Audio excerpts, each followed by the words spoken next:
বিশ্বের বেশিরভাগ দেশে বেড়ে চলেছে রোবটের চাহিদা। সম্প্রতি ইউরোপের দেশ জার্মানিতে বিভিন্ন রেস্তোরাঁয় রোবট বাবুর্চির চাহিদা বেড়েছে। এসব রোবট দিনে ৩,৫০০ বার রান্না করতে পারে। এই রোবট বাবুর্চি নিয়ে বিস্তারিত থাকছে ডেস্ক রিপোর্টে। রোবট বাবুর্চি চাহিদা বাড়ছে ইউরোপের দেশ জার্মানিতে। হামবুর্গের একটি প্রতিষ্ঠান এ ধরনের রোবট তৈরি করছে। দক্ষিণ জার্মানির ভিয়ারহাইমে আকাশ থেকে দেখলে একটি রেস্তোরাঁকে মনে হবে সাধারণ হাইওয়ে বিশ্রামাগার, কিন্তু আরও ভালোভাবে দেখলে সেটিকে দেখা মিলবে নানা প্রযুক্তির। হোম অফ মলিবিতে চালকরা তাদের ইলেকট্রিক গাড়ি চার্জ দিতে এবং রোবটের রান্না করা খাবার কিনতে পারেন। হোটেলটিতে 5টি পদ থাকে, সেখান থেকে পছন্দের পদ বাছাই করতে পারেন অতিথিরা। দাম শুরু হয় 12 ইউরো থেকে। চাহিদার ভিত্তিতে এসব খাবার তৈরি করে দেয় রোবট। রেস্তোরাঁর কর্মীরা অবশ্যই প্রয়োজনীয় উপাদান আগেই দিয়ে রাখেন, সেগুলোই রোবট রান্না ও পরিবেশন করে। এরপর কড়াইগুলো ধুতে দেওয়া হয়।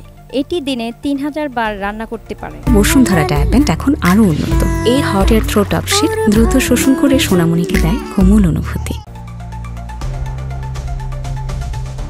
সত্যি করে বলতে গেলে রান্নার কাজে রোবট ব্যবহার একেবারে নতুন ব্যাপার নয়। ফ্রান্সে কয়েক বছর আগে এই সম্পূর্ণ স্বয়ংক্রিয় পিৎজা মেকার সাড়া জাগিয়েছিল।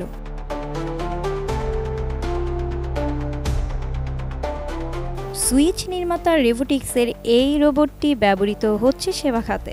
সেই সাথে ওয়েটারের ঘাটতি মেটাতে খদ্দেরদের খাদ্য ও পানীয় সরবরাহ করে এটি। হামবুর্গের রোবট বাবুর্চি নির্মাতারা এই যন্ত্রের ক্ষমতা বাড়াতে আরও উদ্যোগী হয়েছেন।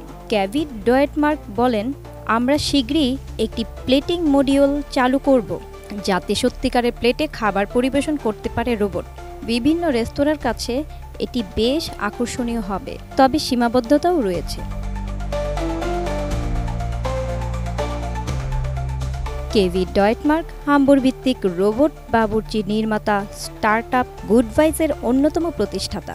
তিনি বলেন, এই রোবটের অর্থ এটা নয় যে আমরা যেমন রেস্তোরাঁ চিনি সেগুলো আর থাকবে না বা সব রান্না স্বয়ংক্রিয়ভাবে হয়ে যাবে। আমরা প্রতিদিনের খাদ্য চাহিদায় ইতিবাচকভাবে অবদান রাখতে চাই, যাতে আপনি সবসময় সদ্য তৈরি খাবার কিনতে পারেন। Desk report, ATN news.